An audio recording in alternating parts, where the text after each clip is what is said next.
Colorado State Senator Larry Crowder.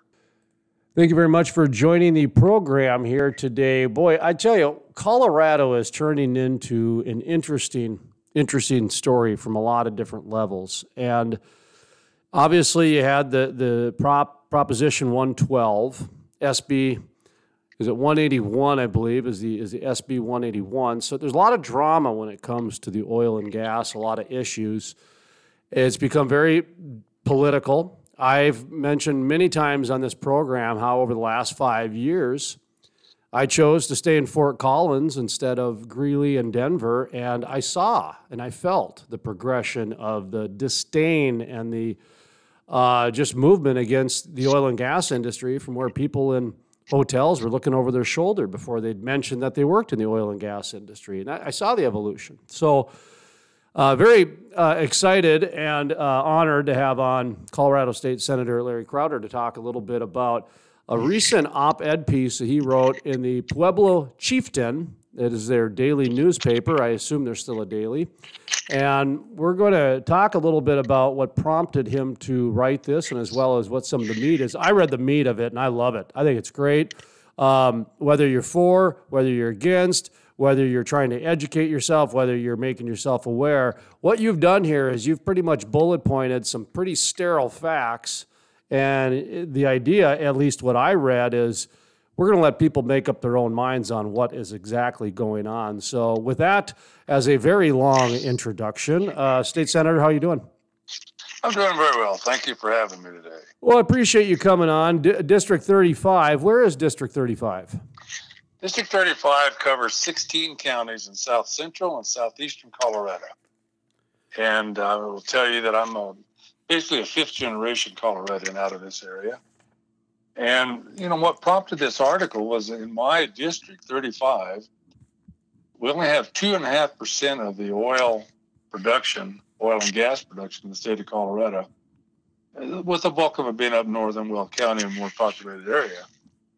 But when you start talking about rural areas with only 2.5% of the oil production, that does translate to quite a few jobs in the district. And the thing about it, in a small populated district, it's a large land area. It's not easy to recover if these jobs are lost by moving into another industry. And that's the fallacy of what we have between the metro and the rural areas. In metropolitan, heavily populated areas, you could actually shut down a business or a sector of a business and replace it rather quickly. But in rural Colorado, you cannot do that. It takes years, if ever, it can be replaced. So that's what prompted me. It was basically the economics of it.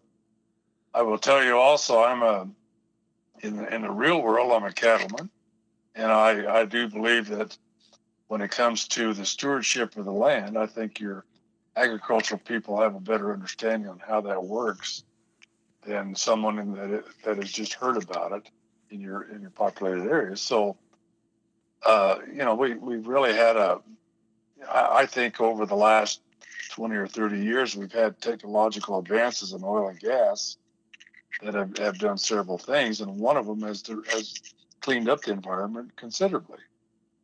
And I think that with future technology, we could even clean it up more without this disastrous 181 bill that basically devastated the oil and gas business in the state of Colorado.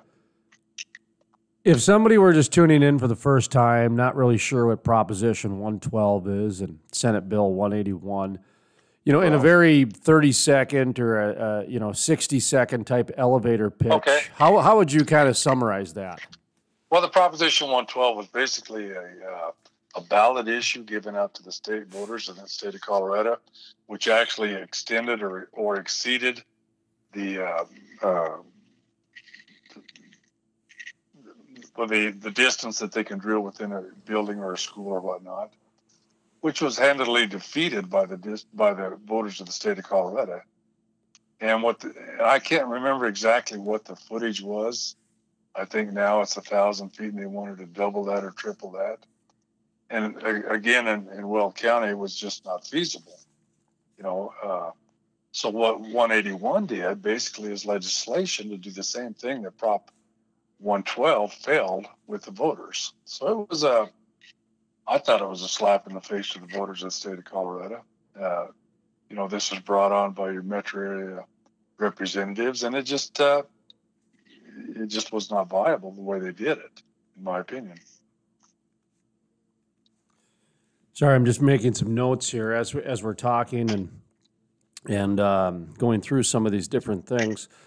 Now, the latest issue that I've seen, well, it's twofold. One is that now there's some new rules that apparently are coming out of Colorado with oil and gas that's got the industry up in arms again, and it almost seems like it came out of nowhere.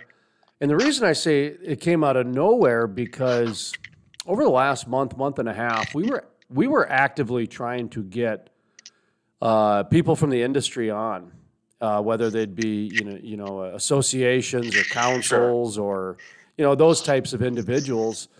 And the response we got back was that they kind of had a truce with the activists, that nobody was going to do anything till after the election. We were going to try to kumbaya this thing till there's enough hatred going on. And of course, I'm exaggerating, but the meat of it was that there was supposed to be a truce until after the election. Well, I mean, it seems like a day after the election, it's like they had something ready to go.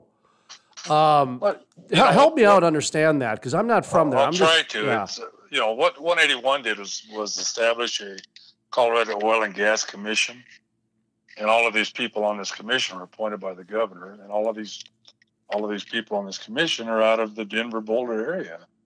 And, the primary objective is to, in my opinion, shut oil and gas down. So I think it was, you have to realize, too, in the state of Colorado, we are, and I'm not trying to be political, but I'm a Republican, and the governor, the Senate, as well as the House of Representatives are dominated by Democrats. So they have this idea that oil and gas is bad, and, we fought it as Republicans, I might add. But the reality is, with the dominating Democratic majority, that their intent is to create a utopian that does not exist in reducing oil and gas, climate change and whatnot. But the reality is, what it's done so far is eliminate some jobs, and we have what they call a severance tax in Colorado, where all minerals extracted from natural resources is divided up into the counties. And we're talking about $1 billion a year that goes to help these counties, maintain their budget and for bridges and roads and whatnot. So, it affects a lot more than just oil and gas people. But, as I stated in that letter to the editor, we've already, since 191 came into effect, we've already had 90,000 jobs lost, and we're talking about good paying jobs too. And it's not a situation where they're all highly educated, the elitists and whatnot. But these are just common people that work for oil and gas that are making a decent living. So I don't know if that explains it. It opens up a couple more questions, I guess. It help me understand, and it's what I've heard.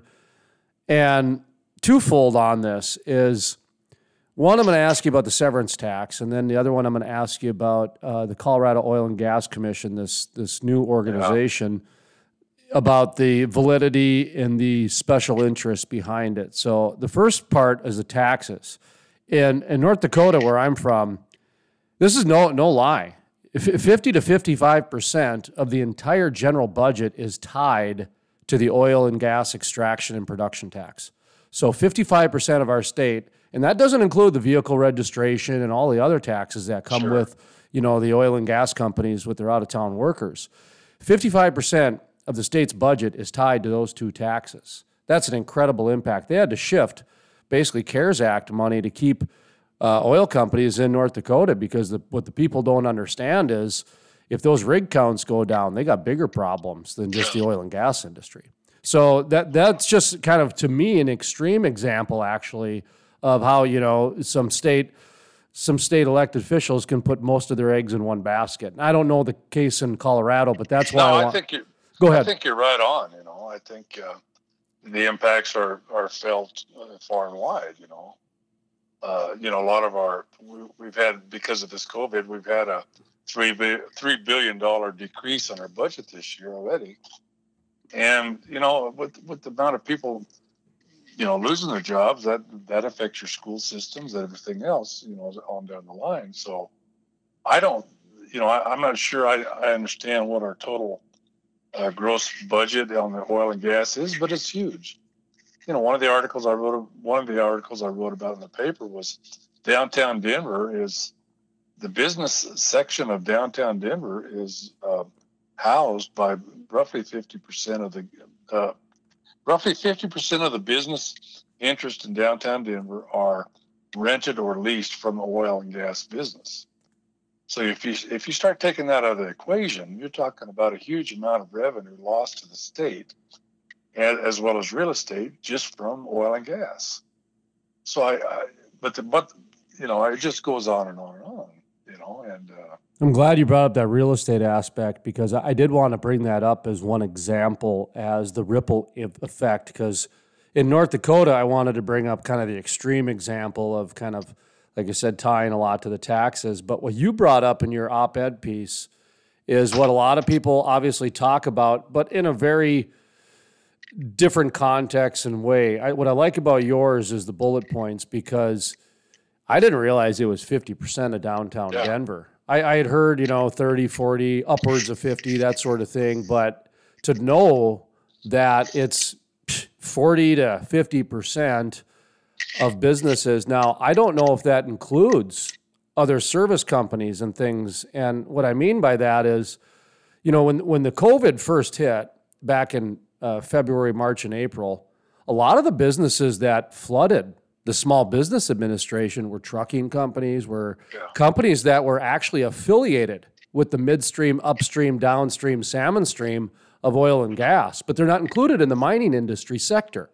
So I'm curious, what the real numbers are. You say 50%, it might be closer to 60. I mean, well, actually, go ahead. It's claimed to be 48 to 52%. Okay. That's what it's claimed. And anyway, the point is that there's more to this than just the special interests. And that's where I wanted to go with the new oil and gas, Colorado Oil and Gas Commission, which this is a new set of commissioners, correct?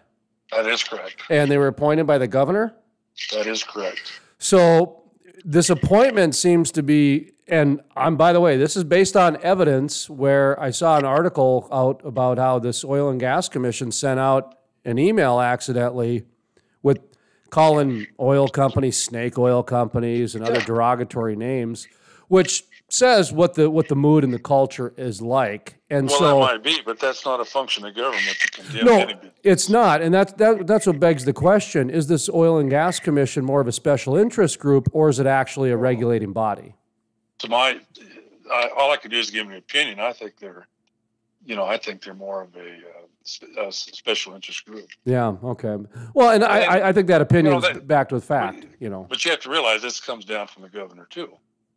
I think the governor's objective is to go, and don't take this wrong, but I'm a firm believer in alternative energy also. But the governor thinks alternative energy is the only way to go. And that's what's difficult. A lot of oil and gas, call it supporters or just energy enthusiasts or whatever, they're not in the polarizing way of life. They're like all the above, and let's just go for, long before the Sierra Club and Greta Thunberg came along, humans were decarbonizing by themselves. In fact, if you go back 150 years, back when Abraham Lincoln was in office, we were burning hay and wood, and our hydrocarbons were very, very dirty. And through the course of innovation, we have gone down to, I want to say, like 4 right now, with natural gas being the bulk of it. So what we brought up earlier in the interview was what attracted you to the oil and gas industry. At least that was my interpretation. It's very same what attracted me, which is the innovations.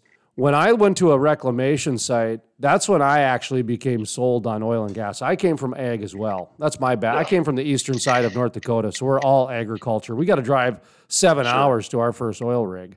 So Well, you know, what I looked at, the reason I was excited about the fracking especially is world events. You know, it has eliminated a lot of the need for special interest to make sure that we protect our interest abroad when we can have it here. And you know, as a veteran myself, you know, I just looked at this situation. It'd be more viable not to have wars over oil when we can produce it here in this country. But I'll tell you, if this idea permeates throughout the country, that's what concerns me a great deal. Will we go back to the foreign oil aspect of it and protecting that interest? So, you know, I think there's a lot of room for thought in this, you know, and how we should perceive this and what is in the best for the country. But I just happen to believe that the technology may not even be here that we need to protect the environment even more, but I think it will come as problems arise. But this Colorado deal, you know, just to shut it down, you know, just goes against the grain. You have to realize, being rural, you know, there's a large portion of rural population in Colorado, as probably is in North Dakota, that rely on propane for heating. So are we going to have to, you know, change our entire mode of living on, you know, are we going to have to convert everything to electricity? So there's a lot of questions out there. It's a very expensive transition, and I just don't understand the crash course that we're on. And it may be unnecessary.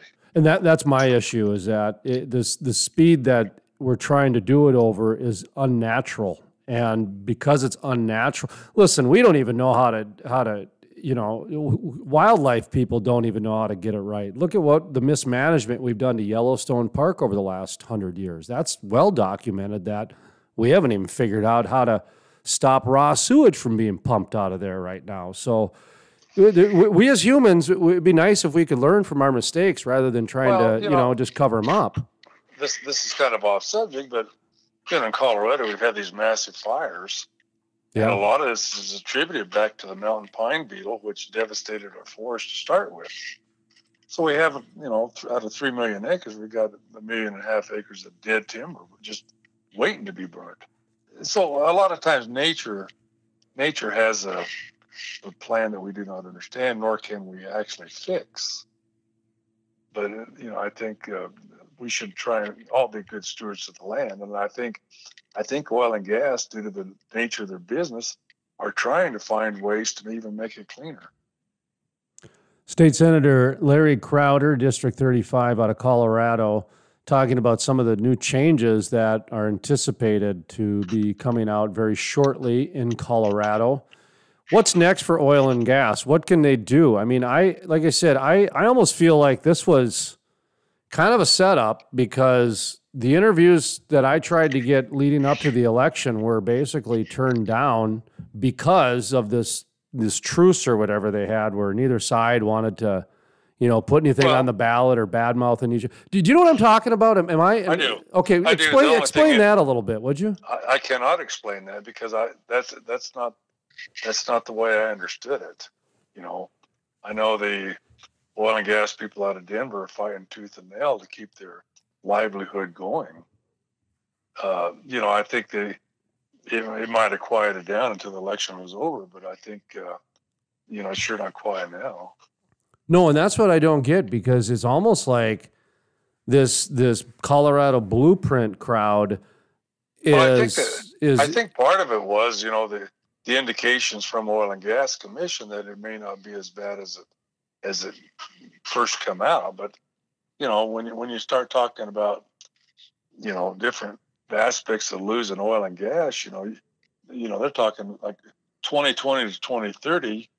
You know, they're talking a shutdown of oil and gas, and I think that this is, you know, not the direction we should take at this point. I just look at it from, you know, an outsider and somebody who's, you know, been there and you know, absorbed it and interviewed a number of people firsthand, everything. And what I kind of see over the last, I don't know, 6 months was that one side basically was not being 100% truthful to another side and had a plan and didn't disclose the entire plan. Yeah. Well, that's the political shape we're in Colorado. And to me, it's very similar to what a junior high or high school kid would do. And that's what scares me, because a lot of this what's going on is seems almost juvenile. And it's being very cavalier with people's lives. In your article, I mean, you even pointed out the steel mill going to get impact, and you're right. I mean, this has got some pretty far-reaching aspects here. And the only reason I'm saying it like this is because the commission had that derogatory email where they kind of let their true colors show. And so to me, it seems like this was planned, is what I'm getting at. So yeah. And I'm not trying to get you in trouble or anything like that. No, you cannot get me in trouble. What's being done though on the oil and gas side? Are you hearing from anybody? Are you hearing from anybody at the Colorado Commission? Are you hearing anybody from any of the activist groups that are Well, just the rule proposals are detrimental to oil and gas, as well as the population of the state. When you're talking the severance taxes, this is a huge issue. Right now, the severance tax is pretty well stable, but see, it's all delayed time. Like what we're going to be spending on severance taxes this year to the counties is from 2 or 3 years ago, so it takes that long to catch up to it. But what would you recommend people to do? Let's say you work in the oil and gas industry, you live in Colorado, and you want to let your voice be heard or something like that. A lot of people aren't accessible as they used to be because of COVID. That whether it's true or whether they just use it as an excuse, it's changed. I will tell you, the COVID has made us more accessible. I think so. Due to technologies such as Zoom and email, et cetera, et cetera. I don't know. All we can do is just keep fighting it. I've always felt it was not in the best interest of any government to be completely dominated by one party politics over another. So I would, and I'm talking both Republican and Democrat. I would always make sure that there's a split government in office at the time, because I think that's a better element for the population by far. And I think we really need to make sure the government understands its role, and its role is not to pick winners and losers. And that's and you see that quite a bit. But, yeah. Especially lately, you've been seeing it. To answer your question, if I could answer that question, I'd be doing it. You follow my line of thought? I totally do. Absolutely. That's why I'm reaching out to you, because I feel like honestly, the oil and gas industry's lost in Colorado. That they're not sure what they should do, because every time they turn around, there's more restrictions coming out of nowhere, and they act like it's like they didn't see it coming. That's what I cannot figure out.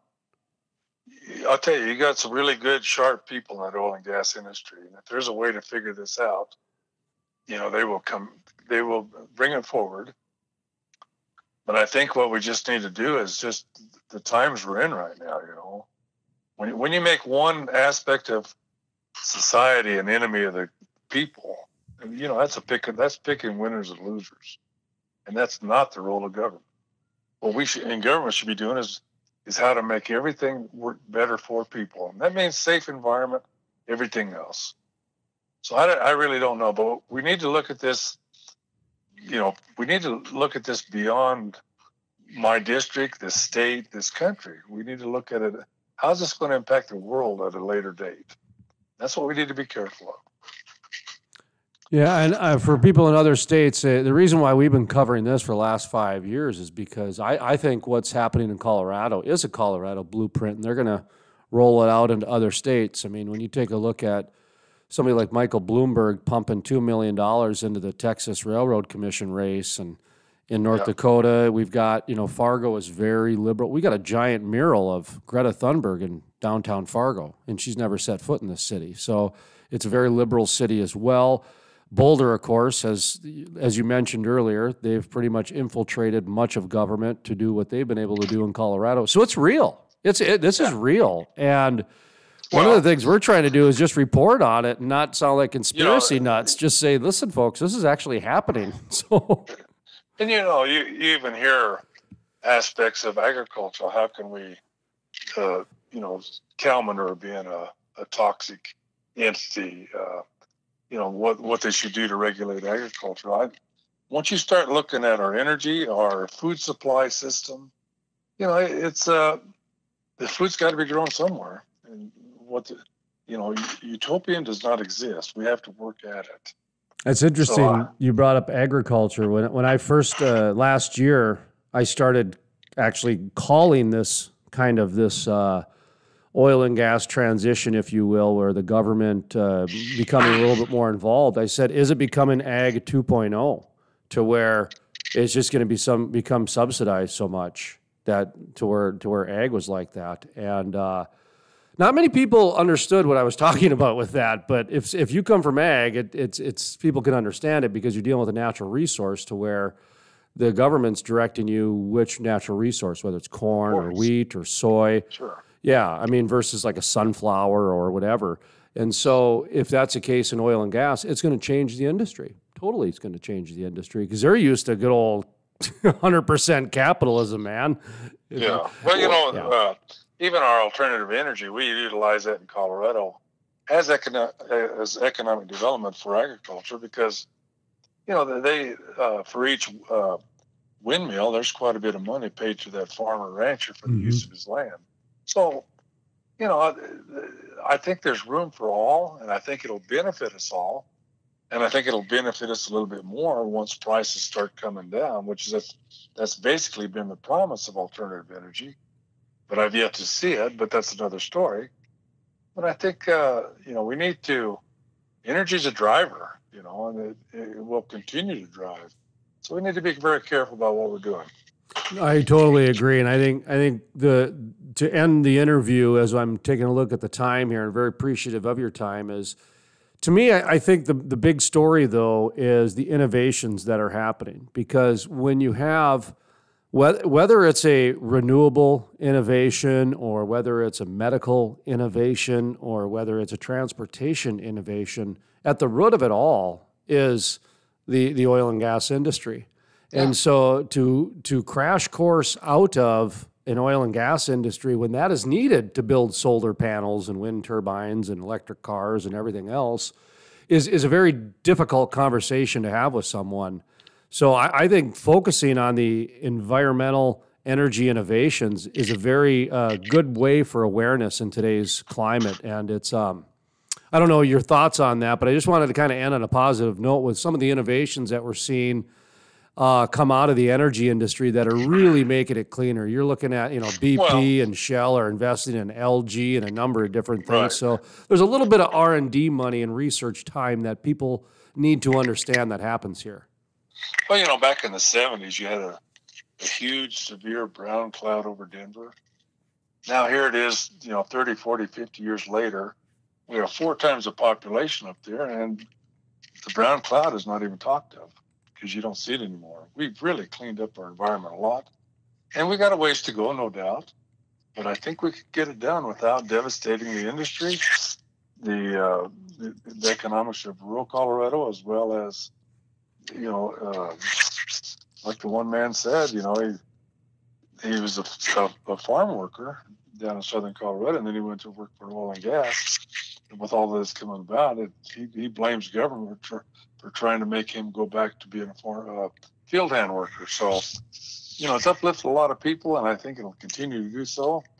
And I know that I'm very pro-energy of all kinds, but I think another conversation we ought to have is nuclear. If you really want to make no blueprint, nobody's talking about nuclear in Colorado because they're all opposed to that. But that's probably the cleanest energy you can find. You're talking about nuclear, even cold fusion, hydrogen. Yeah. I don't hear people talk about that anymore. Those are real technologies that are really progressive. And I think you're on the right path there where in 10 years, we might not even be talking about wind and solar because that's old news. Solar, I don't think. I think solar will stick around in some capacity, more as a passive or secondary source. But I think the nuclear, and like I mentioned, cold fusion I hear about every now and then, and even microwave pops up occasionally, but that's almost more of a fracking alternative. But it's interesting because the cleaner and the more energy efficient, they just come. I think they just naturally come. That's why I said before, if you look back at the last 150 years, humans have been naturally becoming cleaner with our hydrocarbons just on our own, without any other, because we want a cleaner planet. You know, I think of when I went out to LA last time when I was in the 90s, you're right, you couldn't even see the mountain in Santa Monica, and now at least you can. Yeah. Colorado with the Bloud crowd, and anyway, but well, thank you for your time today. I'd say give you a plug for your senatorial race, but I imagine did you run in the last year, or were you already in? Well, to be honest, sir, I'm term limited. We have term limits in Colorado, and I'm just finishing up my second final term. Oh, so you're boy, I'm gonna get an interview. I'm what you call a lame duck. Yeah, no, in the media, you're what we call a golden duck, because you guys like you can actually talk now. After well, no, that's always been a failure of mine. I've always spoken my mind. I don't know if you remember Byron Dorgan, but Byron Dorgan was state senator in North Dakota for 20 years, 90s and 2000s, and then after he left, boy, it was like someone put a quarter in him for the next year. He was sounding out like crazy. So anyway, well, I wish you luck in your legislative career. Do you have any plans, or? Well, right now they're called a special session for this COVID. So we're going to be back in the court at the Capitol the 30th of this month, and it's supposed to be a 4 or 5 day session. So we'll see how it works, and it's for funding for COVID related, which I do not have too much of a problem with. Some extra money showed up, so I think we ought to spend it on the people. Well, sir, anyway, go ahead. Anyway, I just want to thank you for the contact, and it's been a sheer pleasure. And I was in North Dakota this past summer, and it's a great state. I understand you spent a little time in the winter here. Well, I did, but that's a lot of years ago. When I was in the military, I was working outside on some long-range communication. It was chilly up there. Boy, I tell you, the wind here can chill you to the bone. That's for sure. You bet. But it's you got great people up there, though. That's the thing. The one thing I like about Colorado versus North Dakota is when we're talking about snow, is your snow falls horizontally. I'm sorry, vertically. In North Dakota, it falls horizontally. So I prefer vertical snow. Well, I think right now with this drought we have, play, I think whether it comes vertically or horizontally, I welcome it all. Ain't that the truth? So, well, I appreciate the time, sir. All right, sir. Well, adios to you.